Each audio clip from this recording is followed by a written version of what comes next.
Airports Council International this week published their latest report on air travel in 2021. Stats time. Around 4.5 billion people flew in 2021, just under half of the 9.1 billion who flew in 2019. Here's the list of the busiest airports last year. You might notice that 8 of the 10 are in the United States, helped by strong domestic demand, with the other 2 in China. Atlanta is once again at the top of the list, having slipped to second in 2020's figures. Airports which featured in the list in 2019 but have fallen outside the top 10 include Beijing Capital, Dubai, Tokyo Haneda, London Heathrow, Shanghai Pudong, and Paris Charles de Gaulle. If we take a look at international travel only, the list looks very different, with no US airports in the list. Dubai topped the list, with Istanbul and Amsterdam's Schiphol rounding out the podium. Airports in the Far East are still suffering greatly from the impact of the pandemic, with former heavyweight airports Hong Kong, Seoul Incheon, and Singapore not making the list.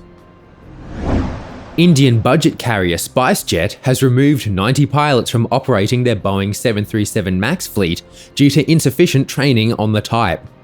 India's aviation regulator ordered the carrier to stop the pilots from crewing the type until proper training was provided.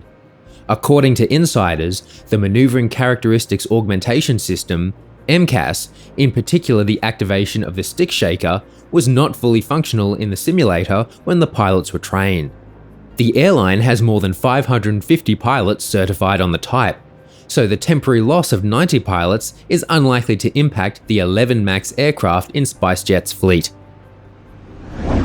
An investigation into last week's rapid descent involving a Malaysian Airlines Boeing 737-800 has blamed a malfunctioning pitot-static system resulting in a technical issue. The aircraft, which was flying from Kuala Lumpur to Tawau, Sabah, returned to its origin after the rapid descent. Civil Aviation Authority of Malaysia CEO Chester Vu said, "This malfunction produced a false speed indication on board, resulting in the aircraft pitching up and deactivating the autopilot. In response to this, the pilot in command's immediate and correct reaction was to regain positive control of the aircraft. Despite finding the crew followed all the appropriate procedures, the CAAM wants Malaysian Airlines to enhance its upset and recovery training and reinforce compliance to the abnormal recovery checklist.